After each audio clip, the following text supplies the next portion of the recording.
দেশের রাজনৈতিক অঙ্গনে ফের উত্তপ্ত পরিস্থিতি তৈরি হয়েছে। ঢাকার গুলশানে আওয়ামী লীগের এক সাবেক সংসদ সদস্যের বাসায় চাঁদাবাজি মামলার পলাতক আসামি রিয়াদকে আশ্রয় দেওয়ার অভিযোগে ঘিরে শুরু হয়েছে বিতর্ক, যা গড়িয়েছে সামরিক কূ ও পাল্টা রাজনৈতিক নেতৃত্বের ষড়যন্ত্রের অভিযোগে।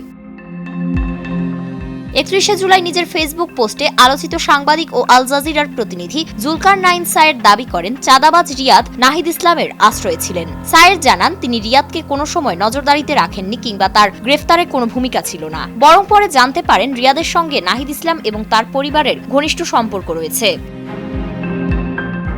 সায়ের তার স্ট্যাটাসে 5টি প্রশ্ন তুলেন, যেখানে তিনি জানতে চান ছাত্রশক্তির বিপ্লবের সময় তাদের লোকবল কোথায় ছিল, সংগঠনের কাঠামো কতটা বিস্তৃত ছিল এবং নাহিদ ইসলাম আদৌ ছাত্র সমন্বয়কদের পূর্ব থেকে চিনতেন কিনা। তিনি প্রশ্ন তুলেন, কেবল কিছু সাংবাদিক ও মানবাধিকার কর্মীর উদ্যোগ না থাকলে কি নাহিদরা কখনো সাদেক কায়েমের অবদানের কথা জাতিকে জানাতেন। পোস্টের শেষে সায়ের পুনরায় লিখেন, নাহিদ ইসলাম, আপনার অবগতির জন্য জানাচ্ছি আমি বৈষম্য বিরোধী চাঁদাবাজ রিয়াদকে কোনো রকমের সার্ভেলেন্সে রাখিনি, আর সে চাঁদা আনতে গিয়ে যে সিসি ক্যামেরায় ধরা পড়েছে সেটা লাগানোতেও আমার কোনো ভূমিকা নেই। রিয়াদ যে আপনার শেল্টারে ছিল সেটা আমি জানতাম, পরে জানতে পারলাম আপনার ও আপনার বাবার সাথে তার ঘনিষ্ঠতার কথা।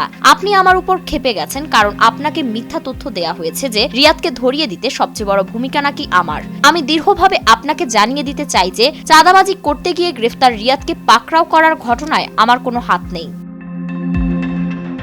এর আগে জাতীয় নাগরিক পার্টির আহ্বায়ক নাহিদ ইসলাম তার ভেরিফাইড ফেসবুক পেজে বিস্ফোরক অভিযোগ আনেন। তিনি বলেন, 2024 সালের 2 আগস্ট রাতে জুলকারনাইন সায়ের ও তার ঘনিষ্ঠ মহল একটি সামরিক কূ করার ষড়যন্ত্রে যুক্ত ছিলেন। নাহিদের ভাষ্য অনুযায়ী সেই রাতে কথিত এক সেফ হাউসে থাকা ছাত্র সমন্বয়কদের চাপ দেওয়া হয়েছিল যেন তারা সামাজিক মাধ্যমে এক দফা সরকার পতনের ঘোষণা দেয় এবং আমাদের সঙ্গে সম্পর্ক ছিন্ন করে।